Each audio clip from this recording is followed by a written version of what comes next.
Hi there. Today we're going to talk about who's responsible for what on your farm. And I have a bit of a funny story. It's a very windy here.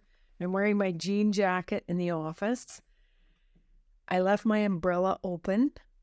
I got a call from my daughter-in-law this morning. She said, "Mom, did you know your umbrella's on top of your roof?" I said, "What?" And so I have a green umbrella that's supposed to be on my patio on top of my roof. And I go, okay, who's going to fix this? Who's responsible for this? Well, I'm responsible for not winding the umbrella down. But I walk over to the seed plant office and I talk to Harrison. I said, "Hey, could you take the telehandler out and help me get my umbrella off my roof?" "Oh yeah, Elaine, but that's a two-person job." So then he has to go to the shop and get Graham. And they both come, very thankfully. And Graham gets up the telehandler safely on the roof and brings my umbrella back down. That's a fun story, but the basic item is, are you asking for help? And the Raki method of who's responsible for what is a chart called responsible. R is for responsible, A is for accountable, C is consulted, and I is informed. And so we have a lot of problems on our farms between the generations because the roles are not clear. Who is responsible for doing what on this farm? So I just want to talk about a tool that was developed by the University of Iowa. Once you figure this out, because the responsible parties on your farm should be planning the day-to-day work. They should be supervising employees, managing livestock, possibly administering the farm office. And in our common language, it's the buck stops here. But if the buck is stopping here for one person and you're trying to build a farm team, then you're going to have a lot of conflict because the roles and responsibilities are not being shared. And some people are maybe taking on more responsibility than is their current situation, particularly if they're trying to step back without stepping away. So one of the tools that we use at Farm Family Coach is called what I call the ultimate decision-making tool. And it's a list of tasks, and you rank them number one if you're the operator, the founder, doing most of those things alone, or two or three. And three is if you're sharing it with someone else, your successor or your business partner or your spouse. And then 4 and 5 is with it going more towards the successor taking on more responsibility. So just listen to these and see where you put yourself. What number would you assign to planning the day-to-day work? Who's responsible? Again, a semi drives on our yard this morning at 7:30. I said to Wes, "There's a super bee in the yard." And he says, "Not my job," because it's not anymore.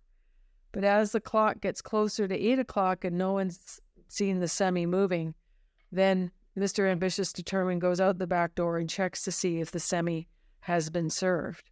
Unfortunately, it's a neighbor who understands how our dynamics work, and he was patient to wait until start time, which at this business is 8 o'clock, unless there's lots of extra people on the farm.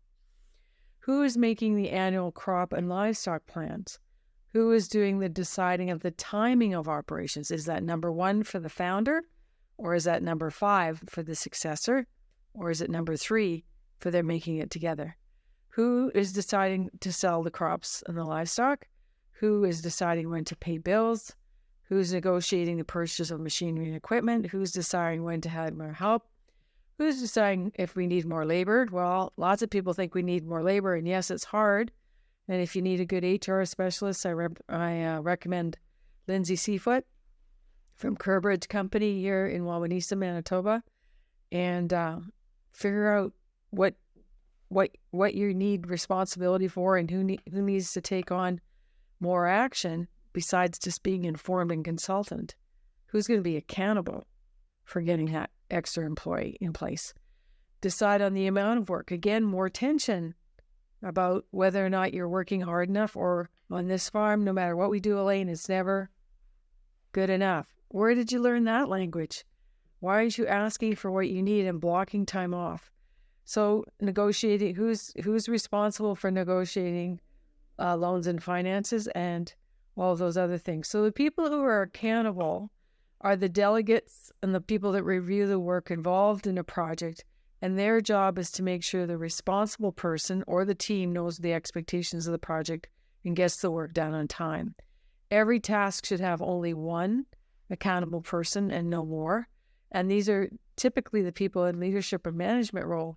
And the interesting dance that we're doing on farms in transition is the younger generation are trying to become more accountable and let go of the founding generation, stepping back and not always being on top of micromanaging whether or not jobs get done. So who in your farm decides the amount and quality of work performed, and how clear are your job descriptions? And then some of us are just needing to be consulted. So consultant people provide input and feedback on the work being done in a project, and they have a stake in the outcome because it could impact their future work, and they need to have feedback. But consulting others for their opinions and input also builds trust. So my husband will often say to our successor son, do you want my opinion? And if he says yes, then Wes can jump in and consult and collaborate in the decision. Or if Ian says, no, I'm good, Dad, we're good, then he steps back and says, no, okay, do it your way. Wish you well. Let me know when you want my input. So the consulting dance is also one of asking permission. But where I fall on the farm team is informed.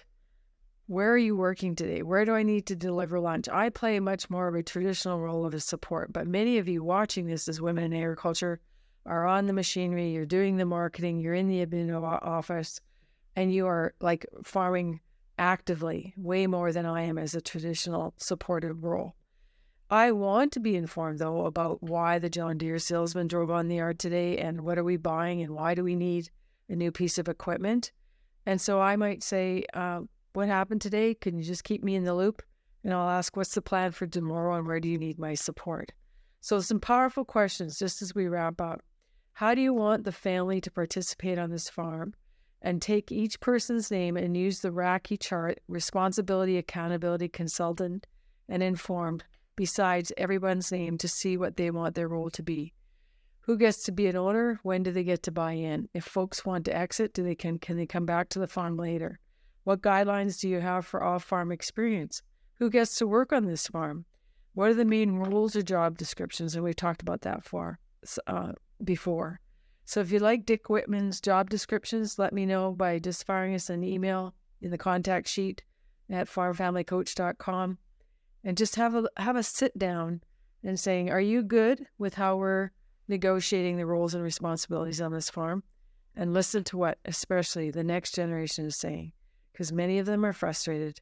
They'd like to have more independence in making decisions and use that ultimate decision-making tool that we're offering you to see on paper where the operators are making most of the decisions, where the successors are making most of the decisions, but also how you can do it collaboratively. See you next time.